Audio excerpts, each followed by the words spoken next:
جسے سب نے ناممکن کہا، اس اکیلے بیمار شخص نے وہ کر دکھایا۔ لندن کے سرد رات اور ایک نوجوان کا عہد۔ 1892 کی سردی۔ لندن کے ایک کتب خانے میں 16 برس کا ایک لڑکا رات کے 2 بجے تک کتاب پڑھ رہا تھا۔ باہر برف گر رہی تھی، اندر گرم کرنے کا کوئی سامان نہ تھا۔ اس کے ہاتھ نیلے پڑ گئے تھے مگر وہ رکا نہیں۔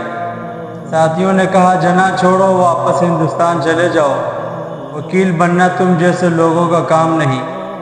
اس لڑکے نے کتاب بند کی، ٹھنڈی سانس لی اور بولا، میں صرف اپنے لیے نہیں پڑھ رہا، میں اس دن کے لیے تیار ہو رہا ہوں جب میری قوم کو میری ضرورت ہوگی۔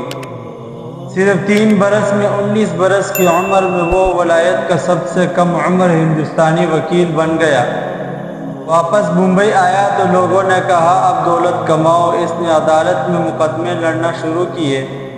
پہلا مقدمہ ہارا، دوسرا بھی ہارا، تیسرا جیتا، لیکن اس نے ان لوگوں سے پیسے لینے بند کر دیے جو دے نہیں سکتے تھے۔ ہندو مسلم اتحاد کا خوف۔ 1916 کا لکھنؤ کا معاہدہ یاد ہے۔ جناح اس وقت کانگریس اور مسلم لیگ دونوں کے رکن تھے۔ وہ اکیلے شخص تھا جو دونوں جماعتوں میں تھا۔ لوگ اسے ہندو مسلم اتحاد کا سفیر کہتے تھے۔ ایک بار بال گنگادھر تلک نے کہا، جناح تم مسلمان ہو کر کانگریس میں کیوں ہو؟ جناح مسکرایا اور بولا، میں پہلے ہندوستانی ہوں، پھر مسلمان ہوں، اور ہندوستان تب تک آزاد نہیں ہو سکتا جب تک ہندو اور مسلمان ایک نہ ہو۔ لیکن 1937 کے انتخابات نے اس کا دل توڑ دیا۔ کانگریس نے 7 صوبوں میں حکومت بنائی اور مسلمان وزیروں کو شامل ہی نہ کیا۔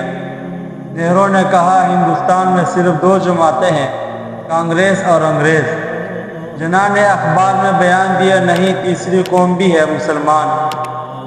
وہ رات جب فیصلہ ہوا، 1940 22 مارچ، لاہور منٹو پارک، مسلم لیگ کا جلسہ، بارش ہو رہی تھی۔ جناح کو شدید بخار تھا۔ طبیب نے کہا، تقریر مت کیجیے ورنہ صحت خراب ہو جائے گی۔ جناح منچ پر آئے، 2 گھنٹے تک بولتے رہے۔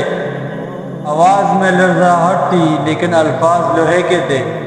ہندو اور مسلمان 2 الگ مذہب، الگ تہذیب، الگ روایت ہیں۔ انہیں ایک قوم کہنا ایسا ہے جیسے کہنا کہ انگلستان اور جرمنی ایک قوم ہے۔ ہم اپنا گھر چاہتے ہیں، وہ گھر جہاں ہم اپنے دین کے مطابق زندگی گزار سکیں۔ اس دن قرارداد پاکستان منظور ہوئی۔ لوگوں نے پاکستان کا مطلب کیا کہ نعرے لگائے۔ پیچھے بیٹھے ایک بزرگ نے کہا، جناح صاحب، یہ ناممکن ہے، انگریز نہیں مانیں گے۔ جناح نے صرف اتنا کہا، ناممکن صرف بزدلوں کی لغت میں ہوتا ہے۔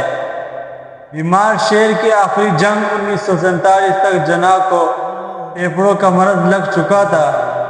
صرف فاطمہ جناح اور چند طبیب جانتے تھے۔ اس نے دنیا سے چھپایا، کہتا تھا، اگر انگریزوں کو پتہ چل گیا کہ میں مرنے والا ہوں تو وہ پاکستان کا کام روک دیں گے۔ 14 اگست 1947 کراچی۔ جناح پہلا بڑا حاکم بنا۔ شیروانی پہنی، حالانکہ بخار 102 تھا۔ لوگوں سے کہا، آپ آزاد ہیں، آپ اپنی عبادت گاہوں میں جانے کے لیے آزاد ہیں۔ مذہب، ذات یا نسل کا حکومت کے معاملے میں سے کوئی تعلق نہیں۔ اس کے بعد صرف 13 مہینے زندہ رہا۔ زیادہ وقت سانس کی نالی کے ساتھ گزارا۔ آخری دنوں میں زیارت میں تھا۔ طبیب نے کہا، آرام کیجیے۔ جناح نے کاغذ اٹھایا اور بولا، میری قوم 1000 برس سوئی رہی، اگر میں سو گیا تو یہ پھر سو جائے گی۔ زیارت کی وہ شام 11 ستمبر 1948 گاڑی خراب ہو گئی۔ زیارت سے کوئٹہ آتے ہوئے گھنٹوں سڑک پر پڑا رہا۔ جب شفاخانہ پہنچا تو بہت دیر ہو چکی تھی۔ آخری الفاظ فاطمہ جناح سے، فاطی، میں اپنا فرض ادا کر چکا، پاکستان بن گیا، اب اس کی حفاظت تم لوگوں کا کام ہے۔ انمول باتیں جو کم لوگ جانتے ہیں۔ نمبر 1، سچائی کا یہ عالم، جناح نے اپنی ساری زندگی میں کبھی قرض نہیں لیا۔ بڑا حاکم بننے کے بعد بھی اپنی جیب سے چائے کے پیسے دیتا تھا۔ کہتا تھا، قوم کا پیسہ امانت ہے۔ نمبر 2، وقت کی پابندی۔ اگر کوئی شخص 1 منٹ دیر سے آتا، ملاقات منسوخ۔ انگریز بڑے حاکم کو بھی 2 بار انتظار کروایا کیونکہ وہ خود 5 منٹ پہلے پہنچ گیا تھا۔ نمبر 3، کتابوں کا شوق۔ اس کی ذاتی کتب خانے میں 6000 سے زائد کتابیں تھیں۔